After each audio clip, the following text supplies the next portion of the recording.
The idiom, "the lips are dying and the teeth are cold," is no longer enough to describe the current dangers faced by mankind and the Earth. The extreme climate changes caused by the greenhouse effect are gradually pushing the bottom line of human survival. Heavy rains, floods, tsunamis, droughts, severe heat and freezing, severe cold, typhoons, hurricanes, tornadoes, earthquakes, landslides, and volcanic eruptions seem to have become the norm on the blue planet. There is no luck in the community of life. If it does not happen today, there is no guarantee that it will not come tomorrow. From the signing of the Paris Agreement to the United Nations announcing 2030 as the deadline for carbon neutrality, the world's efforts seem to be ineffective. Global carbon emissions have hit record highs. Current carbon reduction methods are difficult to reduce or balance the carbon dioxide emitted by human activities unless the emergence of a new carbon-negative technology that is efficient, low-cost and does not produce waste emissions. Otherwise, it will be difficult to compete with the total annual carbon emissions of 38.6 megatons and the huge accumulation since the Industrial Revolution. The life cycle of CO2 is long. For hundreds of years, humans have no time. What conditions do ideal atmospheric carbon removal technologies need to meet? 1. Processing height, because 70% of carbon dioxide moves with the airflow at an altitude of 7.5-11 kilometers, which is a height that the current fan-type capture system cannot handle. 2. Treatment range. Carbon removal equipment must reach an effective treatment range of 20 to 30 kilometers in diameter to meet global wide area treatment requirements. 3. Treatment scale. Carbon removal equipment must reach at least 100 million tons of carbon removal per year to meet the global minimum standard for carbon neutrality. 4. Dealing with costs. Unaffordable costs will eventually turn any paper plan into theory and empty talk.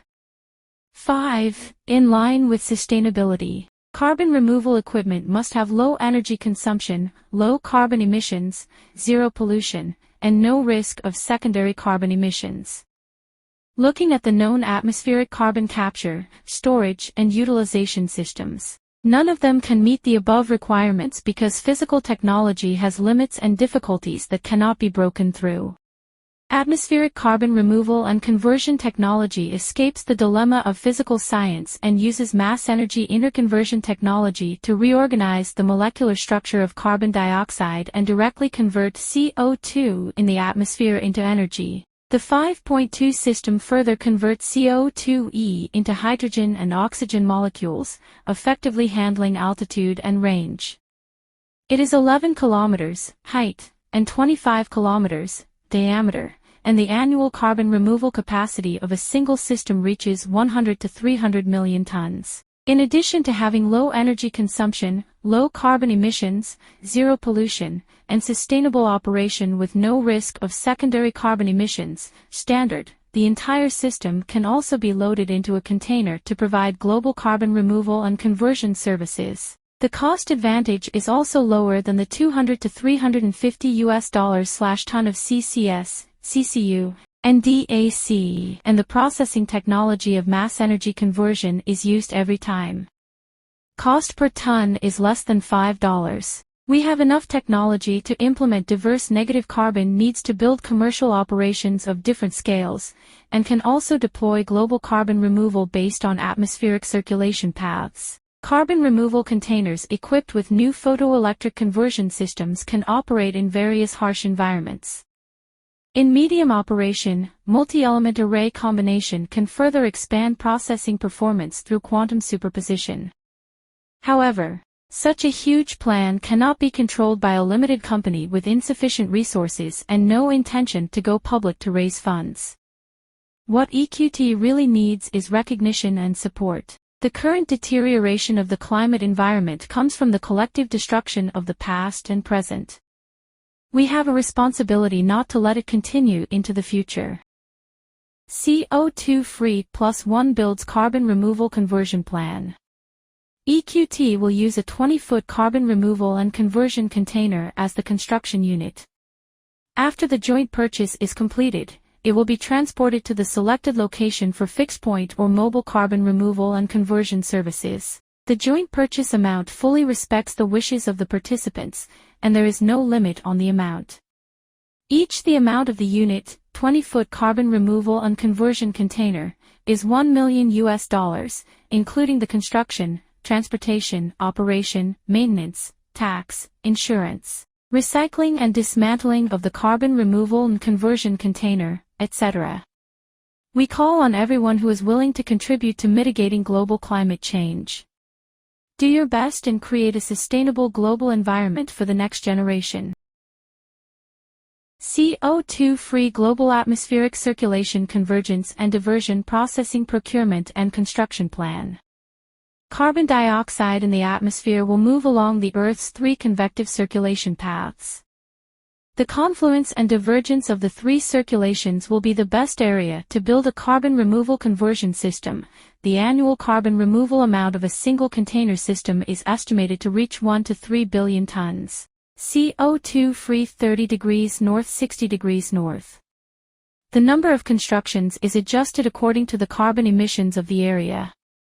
The main countries that the 30 degrees north latitude line passes through include Morocco, Algeria, Libya, Egypt, Israel, Saudi Arabia, Iraq, Iran, Afghanistan, Pakistan, India, Nepal, and China, Japan, Mexico, and the United States.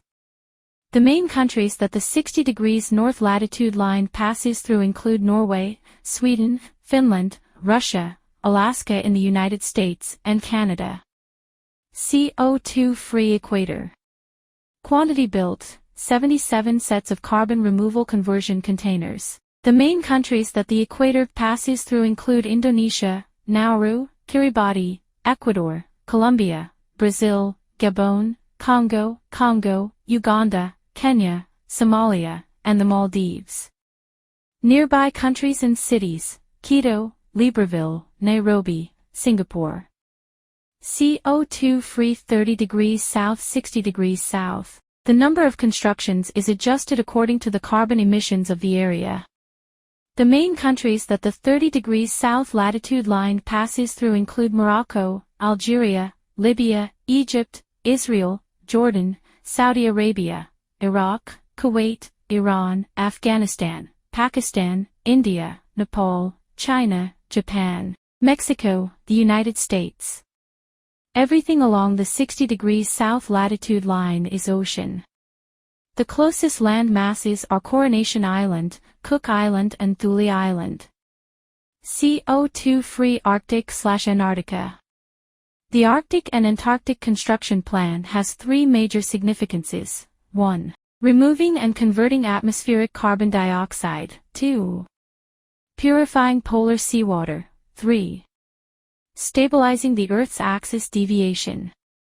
North latitude 90 degrees north. Construction quantity, 90 sets of carbon removal and conversion containers, requires additional photoelectric conversion equipment. South latitude 90 degrees south, construction quantity, 90 sets of carbon removal and conversion containers, photoelectric conversion equipment needs to be installed. There is no luck in the community of life. What does not happen today cannot guarantee that it will not come tomorrow. We call on everyone to do their best before the critical point of extreme climate change. Regardless of individuals, groups, companies, or countries, start taking action. CO2 FREE+1.